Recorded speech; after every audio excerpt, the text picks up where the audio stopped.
शहर के पुराने मोहल्ले में जहां संकी गलियां, टूटी फूटी कच्ची सड़कें और मिट्टी से बने मकान थे, वहीं एक छोटी सी झोपड़ी में जोया अपनी मां के साथ रहती थी। यह इलाका आम लोगों का था, जहां गरीबी की साया हर घर पर मंडराती थी, लेकिन लोगों के दिलों में फिर भी सब्र और शुक्र था। जोया की उम्र 19 साल थी। वह खूबसूरत, मासूम और मेहनती लड़की थी। उसकी बड़ी बड़ी काली आंखें ऐसी लगती थीं जैसे उनमें कई कहानियां छुपी हों। उसकी आंखों में सपने थे, लेकिन हालात ने उन्हें हकीकत से कोसों दूर कर रखा था। उसकी मां फातिमा बीबी मोहल्ले की औरतों के लिए कपड़े सिलती थी। वह दिन रात मेहनत करके अपने घर का गुजारा करती थी।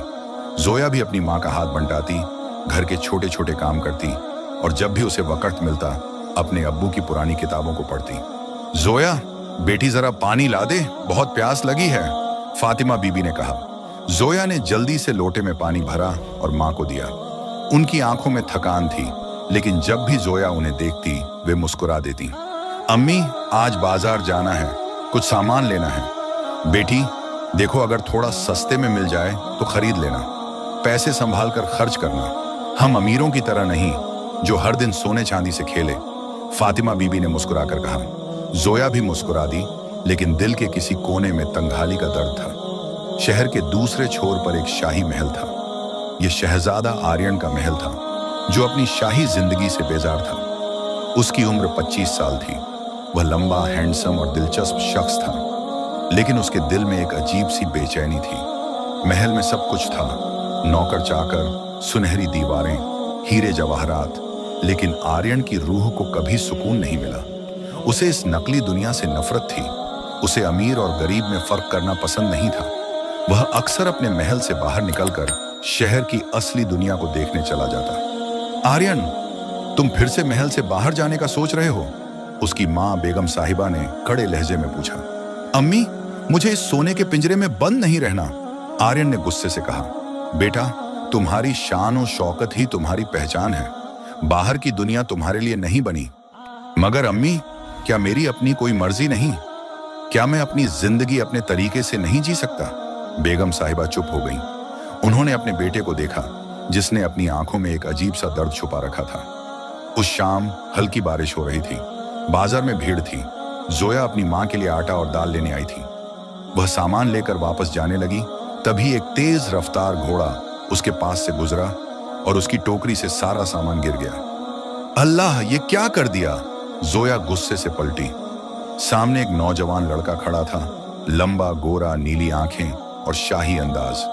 उसने जोया को देखा और झुककर उसका सामान उठाने लगा। मुझे माफ कर दो, मैंने तुम्हें चोट नहीं पहुंचाने की कोशिश की थी, लड़के ने मुलायम आवाज में कहा। चोट तो नहीं लगी, लेकिन तुम्हारी वजह से मेरा सारा सामान गिर गया, जोया ने गुस्से में कहा।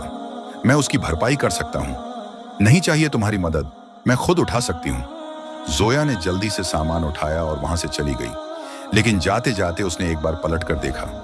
लड़का अब भी वहीं खड़ा था और मुस्कुरा रहा था। जोया घर आ गई, लेकिन उसका दिल बेचैन था। उसकी नजरों के सामने बार बार वही अजनबी लड़का आ रहा था। कौन था वो? उसने खुद से सवाल किया। दूसरी तरफ आर्यन भी पहली बार किसी लड़की से इस तरह डांट खाने के बाद भी मुस्कुरा रहा था।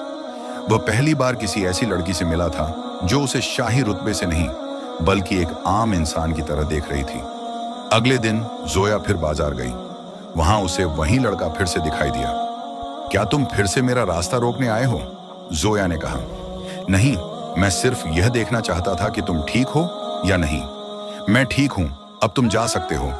लेकिन इस बार जोया के लहजे में उतनी नफरत नहीं थी। आर्यन ने धीरे से कहा, मेरा नाम आर्यन है, और तुम्हारा?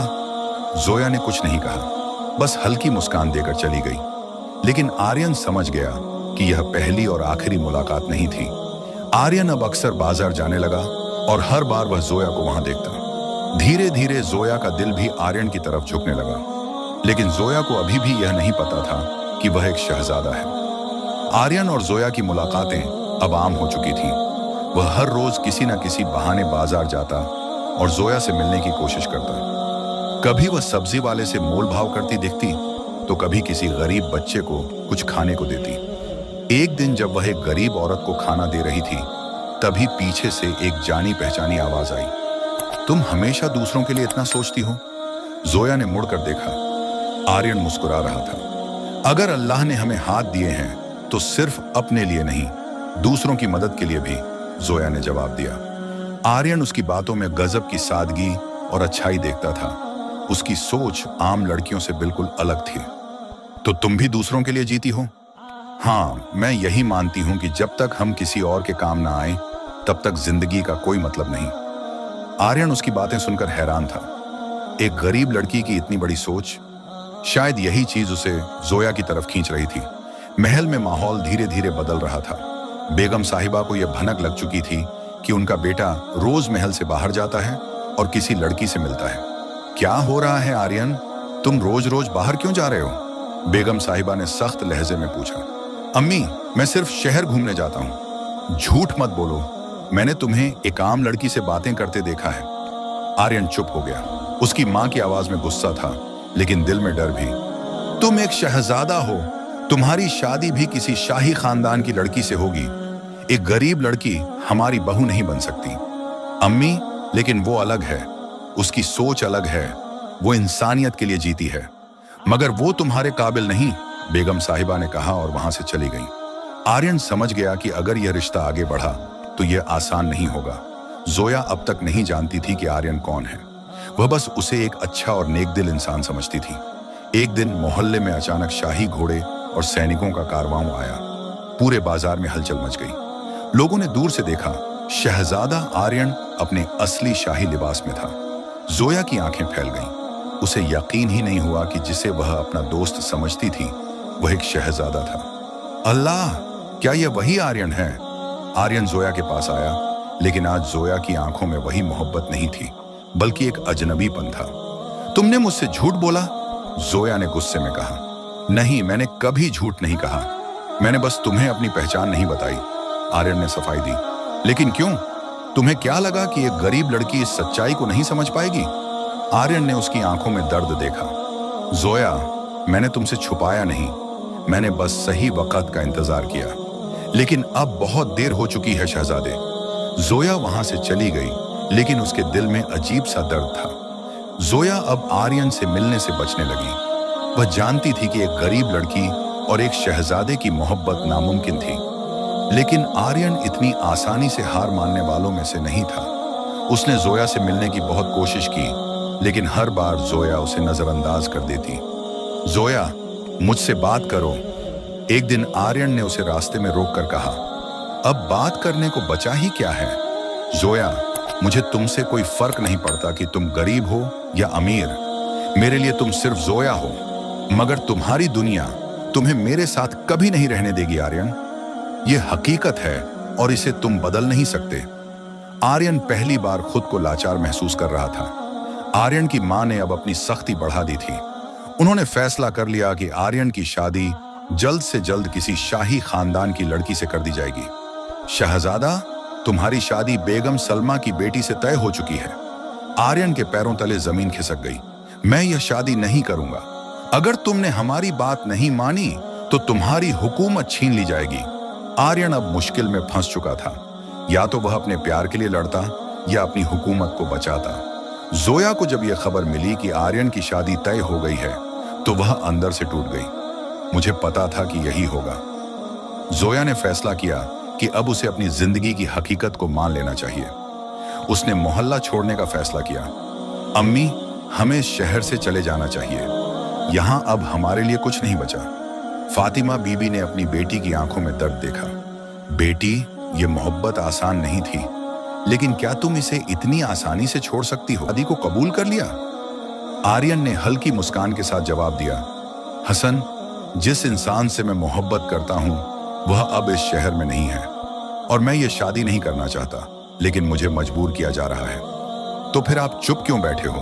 अगर आपका दिल कहता है कि यह गलत है तो आपको इसके खिलाफ खड़ा होना चाहिए। हसन की बातों ने आर्यन को झकझोर दिया। उसे लगा कि वह अपनी मोहब्बत को इतनी आसानी से छोड़ने की गलती कर रहा है। जोया और उसकी मां अब एक दूसरे शहर में आ चुके थे। यहां पर उनकी कोई पहचान नहीं थी, लेकिन उन्होंने एक छोटी सी झोपड़ी लेकर नई जिंदगी शुरू करने की कोशिश की। जोया अब भी दिन भर अपनी मां के साथ कपड़े सिलने में मदद करती और रात को अपनी पुरानी यादों में खो जाती। अम्मी, क्या मोहब्बत हमेशा हार जाती है? जोया ने उदास लहजे में पूछा। बेटी, मोहब्बत हारती नहीं, बस इसे हासिल करने की हिम्मत हर किसी में नहीं होती, फातिमा बीबी ने प्यार से कहा। जोया मुस्कुराने की कोशिश करती, लेकिन उसके दिल में आर्यन की यादें अब भी जिंदा थीं। महल में शाही मेहमानों की चहल पहल थी। बेगम साहिबा ने हर जगह शादी की तैयारियां कर रखी थी, लेकिन ऐन निकाह के दिन आर्यन ने एक बड़ा फैसला ले लिया। जब काजी ने पूछा, शहजादा आर्यन, क्या आप इस निकाह को कबूल करते हैं? आर्यन ने एक पल के लिए सबको देखा और फिर ऊंची आवाज में कहा, नहीं, मैं यह निकाह कबूल नहीं करता। पूरा महल सन्नाटे में डूब गया। बेगम साहिबा का चेहरा गुस्से से लाल हो गया। तुम्हें अंदाजा भी है कि तुम क्या कर रहे हो? बेगम साहिबा ने गुस्से से कहा। हाँ अम्मी, मैं वही कर रहा हूं जो मेरे दिल को सही लगता है। मैं किसी और से शादी नहीं कर सकता, क्योंकि मेरी मोहब्बत सिर्फ जोया है। आर्यन ने फैसला कर लिया कि वह किसी भी हाल में जोया को ढूंढ कर रहेगा। उसने हसन को अपने साथ लिया और दोनों ने जोया की तलाश शुरू की। हसन, हमें हर जगह जाना होगा। अगर मैं अपनी मोहब्बत के लिए खड़ा नहीं हुआ तो मैं खुद को कभी माफ नहीं कर पाऊंगा, आर्यन ने कहा। शहर दर शहर भटकने के बाद आखिरकार उन्हें एक सुराग मिला। क्या तुमने कभी एक ऐसी लड़की को देखा है जो बहुत अच्छी सिलाई करती हो? एक दुकानदार ने कहा। हाँ, यहाँ एक लड़की रहती है जो बहुत अच्छा काम करती है। लोग उसकी बहुत तारीफ करते हैं। आर्यन को यकीन हो गया कि यह जोया ही है। रात का वक्त था। जोया अपनी झोपड़ी के बाहर बैठी थी और चांद को देख रही थी। अचानक उसे घोड़े की टापों की आवाज सुनाई दी। वह उठी और देखा, आर्यन सामने खड़ा था। आर्यन! जोया की आंखों में नमी आ गई। जोया, मैंने तुम्हें हर जगह ढूंढा। मैं जानता हूं कि मैंने तुम्हें बहुत तकलीफ दी, लेकिन मैं बिना तुम्हारे नहीं रह सकता। जोया ने अपनी आंखें झुका ली। मगर आर्यन, तुम्हारी दुनिया और मेरी दुनिया बहुत अलग है। नहीं जोया, अब कोई फर्क नहीं है। मैंने अपनी शाही पहचान को पीछे छोड़ दिया है। अब मैं सिर्फ एक इंसान हूं जो तुमसे सच्ची मोहब्बत करता है। जोया की आंखों से आंसू गिरने लगे। क्या तुम सच में सब कुछ छोड़ सकते हो? मैंने पहले ही छोड़ दिया है, अब बस तुम्हारी हां का इंतजार है।